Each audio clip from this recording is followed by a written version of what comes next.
Good morning, students. Today we are going to learn about the sources of medieval India. What do you mean by sources?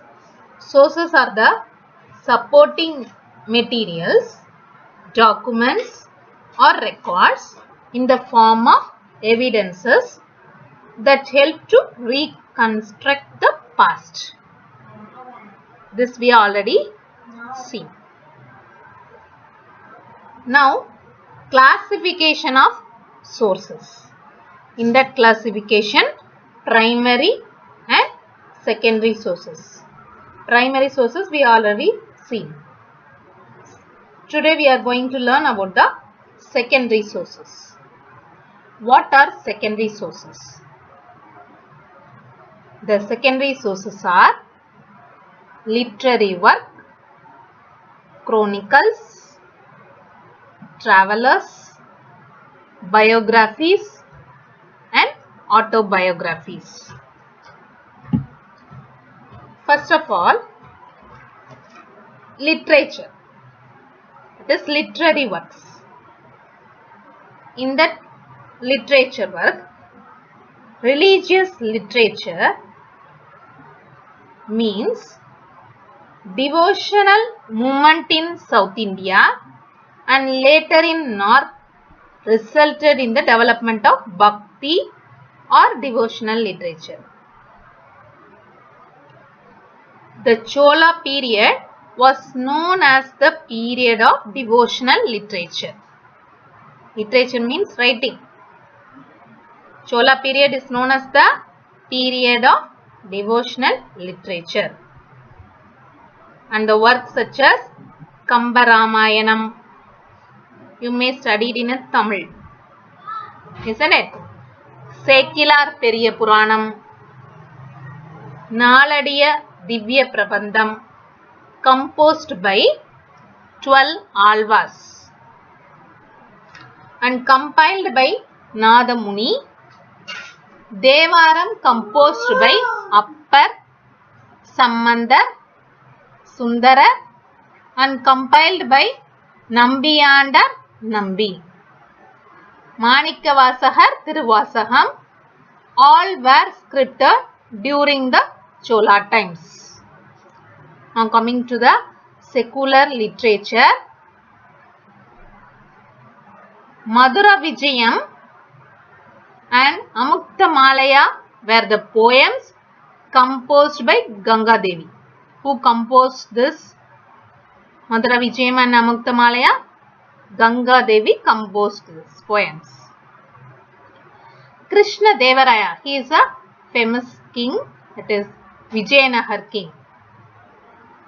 Krishna Devaraya, respectively, that help us to gain insight in the events and individuals associated with the Vijayanagar Empire.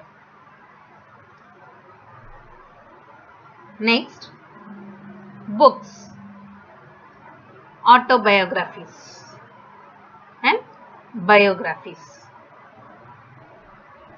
Minhaj as-Siraj. Minhaj as-Siraj, patronized by the Sultan Nasiruddin Muhammad of slave dynasty, wrote Tabaqat-i-Nasri. Minhaj as-Siraj wrote Tabaqat-i-Nasri. In 13th century, Hasan Nizami, a migrant from Ghajini, Ghajini is a place, Ghajini, wrote Tajul Masir towards the end of Iltutmish rule. Who is Iltutmish means a Delhi Sultan name. It provides information about the Qutbuddin Aibak. He also Qutbuddin Aibak also a Delhi Sultan and is considered the first official history of Delhi Sultan.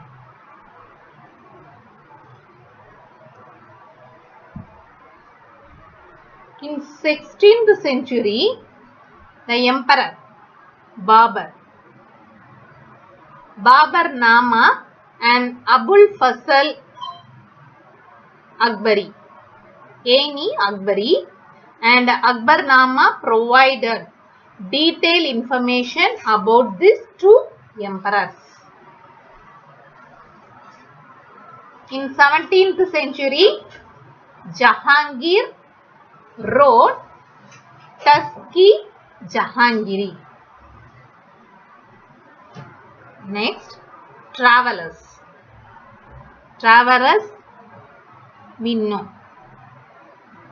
Foreign travelers we learn in a 6th standard. Fahian, Huan, Zwang are the foreign travelers. Here we are going to learn about the Marco Polo, Ibn Battuta, Al-Biruni and Domingo Payas. They are also the foreign travelers. First of all, Marco Polo. Marco Polo is a Venetian traveler visitor during the Pandya kingdoms. Was becoming a leading Tamil power in a 13th century. Marco Polo was twice in Kayal, which was a port city, that is a Thoothukudi district of Tamil Nadu. It was full of ships from Arabia and China. According to Marco Polo, who is Marco Polo? Marco Polo is a Venetian traveler.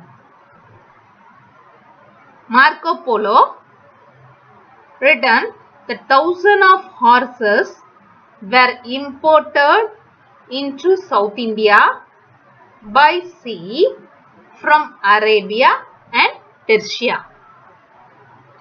The next traveler is Al-Biruni.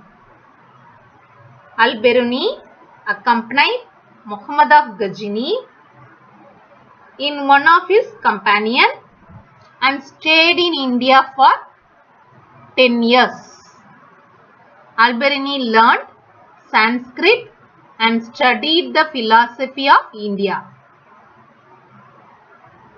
In his book Tawhid-e-Hind, Al-Biruni discussed the Indian condition, systems of knowledge, social norms and religion. The next traveler is Ibn Battuta. Ibn Battuta was born in Arabia. He is a traveler from Morocco across North Africa to Egypt. Then he traveled to Central Asia and India. He returned details about the people and the countries he visited. The next is in a south, Vijayanagar has many foreign visitors who left behind their details, accounts of the state. An Italian named Niccolo Conti. Niccolo Conti is also a traveler. He is an Italian traveler. Came in 1420. Abdur Razak came from the court of Great Khan in Central Asia. The next traveler is Domingo Payas. Domingo Payas is a Portuguese traveler. Visited the city in 1522. All of them recorded their observation, which was very useful for us today to know the glory of Vijayanagar Empire. So, Domingo Payas, in his observation, we came to know how glorious the Vijayanagara Empire was. Vijayanagara Empire reached its zenith glory. Thank you, students.